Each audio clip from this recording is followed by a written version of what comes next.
Good evening and welcome to Poland Daily. I'm Nicholas Richardson and this is the news. Polish President Andrzej Duda is meeting the country's Minister of the Interior, Mariusz Kamiński, and Minister of Defence, Mariusz Błaszczak, to receive the latest information about the migration wave pressuring the country's border with Belarus. Following the meeting, the President is expected to announce whether he plans to extend the state of emergency currently existing on Poland's border with Belarus. The request to extend the state of emergency recommended by the head of the Interior Ministry, Mariusz Kamiński, has been forwarded to the President, government spokesman Piotr Muller said.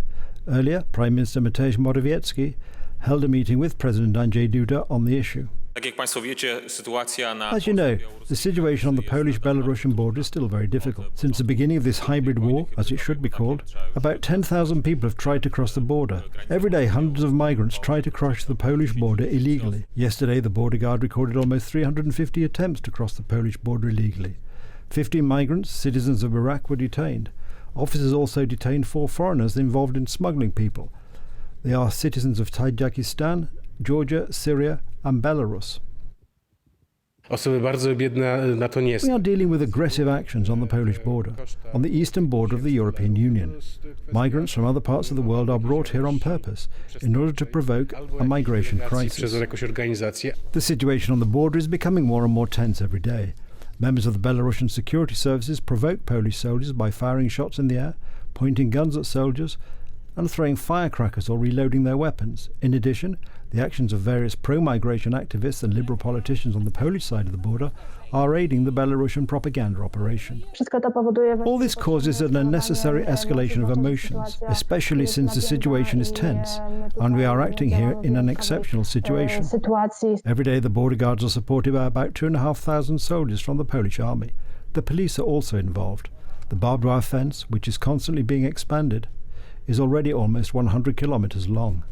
France has announced that it will drastically reduce the number of visas available to nationals from North African countries because of their government's refusal to take back illegal migrants sent home by the French authorities.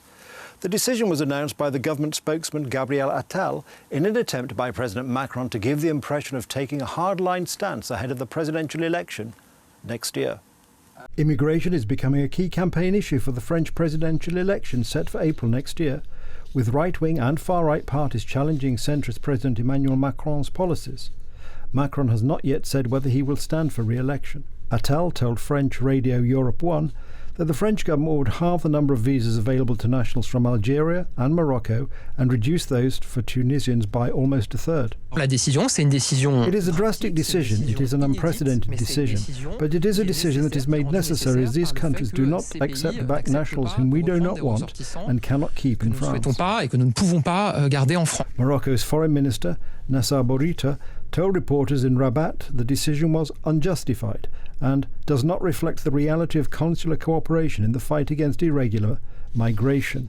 French far-right leader Marine Le Pen, Macron's main contender in the presidential race, said on Monday she would call a referendum proposing drastic limits on immigration if she were elected president next year.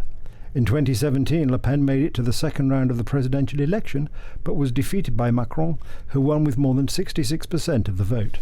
4 people are in a critical condition and 20 more were taken to hospital following a massive explosion and ensuing fire in a central residential area of the Swedish city of Gothenburg early on Tuesday. The police have stated that it is unlikely that the explosion was the result of an accident. Sweden has for years been plagued by organised crime syndicates using ever larger bombs to settle scores during conflicts. Sweden's TV4 showed footage of smoke emerging from the windows and scorched entrance to a residential building, as well as emergency services working at the scene.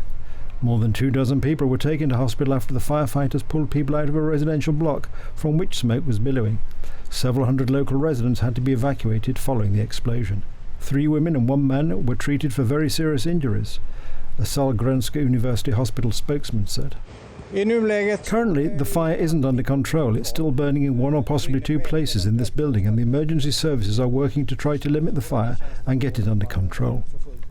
The police's task is to help the emergency services with cordons, and we have started a preliminary investigation regarding devastation endangering the public, and we suspect someone could have placed something that has exploded, because that's the alarm call that came in. That it started with an explosion followed by a fire, and then we'll have to see what it is that has exploded. Swedish Public Services Radio SR reported that about 25 people have been taken to hospitals around Sweden's second largest city. Police said they had opened an investigation but could not give more details. We're currently investigating whether there is a possible target in the building. We don't know yet, but that's the sort of thing we're investigating now. Emergency services said they were working to evacuate people and put out fires in the building. They also ruled out a gas leak. The Nordic countries contended with surging gang crime in recent years, with rival groups employing explosives and firearms at a rate not seen in any other European Union country. Mikhail Sakashvili, the former president of Georgia, has announced that he plans to fly home on the day local elections are held this week in order to help save the country. The former president also called for post-election street protests as he fears that the election result will be falsified by the ruling party. Sakashvili, who is based in Ukraine, said he planned to fly back on Saturday despite facing imprisonment on charges he says are politically motivated. Nevertheless, he argues that it is a risk he is willing to take as he believes the country to be at a crossroads. We must all go and vote on this referendum. We must all vote and show our position. And only after the polls close we should come out onto the streets of our cities and villages and protect our votes and our victory. That is why I can no longer hold myself back from this. The fate of Georgia is being decided. Georgia's survival is at stake. And that's why I took a ticket on the evening of the 2nd of October, so I can be with you and protect your will with you, so I can take part in saving Georgia. Tensions between the ruling Georgian Dream Party and the opposition, which Sakashvili supports, have been severely strained since the parliamentary election last year, which the opposition alleged was rigged. A Georgian court has sentenced Sakashvili in absentia to 6 years in prison for abuse of power. In a video address posted on his Facebook page, Sakashvili, who helped found the United National Movement opposition party, called for post-election protests. I'm not doing it for myself. I have no personal ambition. I'm not going to fight for the government position, but I am going to fight for our children's future and Georgia's future development. So we can get back to the global map and exit poverty and start developing. This catastrophe and Georgia's extinction should be stopped. I hope we all stand by each other. We should all put aside our differences. See you later in Tbilisi. Before it annulled a political deal with the opposition brokered by the European Union, Georgian Dream agreed to call early parliamentary elections if it failed to secure at least 43% in the local elections. That's the news. Thank you for watching. Stay with us for the weather, Poland Daily Business and more programmes. But from me, have a good night and a better tomorrow.